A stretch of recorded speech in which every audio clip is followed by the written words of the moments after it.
Now, when we're doing this, of course, the pre-talk sets up the unconscious as well.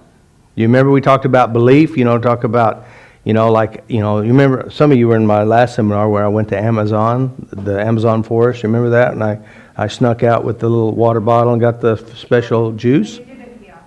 I did it here, but I did it better over there, so. And so the pre-talk of the special water, the travel, and the stories that people got healed with it is what you call the pre-talk. It sets their mind up for a change, depending on what they're thinking. If they think this is horseshit, guess what it won't do? It won't make a change. Or better yet, we talked about in level 1, the nocebo and placebo. What's the difference? Focus. One says it's never going to work, and I have all the proofs, and they don't create the right thing. I'm going to die with this. And the other one just creates in their mind it's going to work.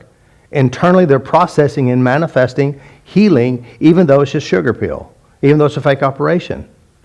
So again, this is how the unconscious works. Now, since we're using the unconscious resources, we're stepping inside of their belief system.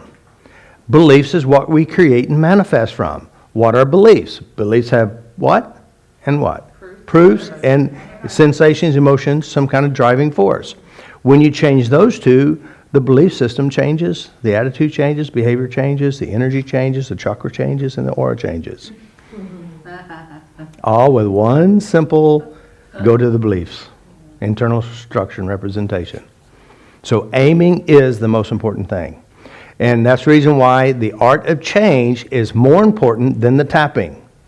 You know how many people I get emails from? I'll get emails and they say, I don't know what to say when I tap. And I write back, let it go. Yeah, that's easy. And it's easy to spell, they're not big words. Letitgo. It's so easy. But the problem is they have a different preset. So someone else has taught them something else. And it usually coming from the EFT model and other therapy models. And that is not knowing that the unconscious is creating it. See, our setup sets the mind up on how we're going to operate. Remember, all healing modalities, they all have a belief system, and that belief system sets up whether it's going to work or not work, and how it will work. And so when I was actually in Prague giving a seminar, and somebody said, because we're dealing with the little self, and someone asked some weird question like, aren't the echoes supposed to give you the information and you not give them the information? I go, what's an echo? Of course, this is from the matrix re-imprinting. And so their model is that all information has to come from your little self.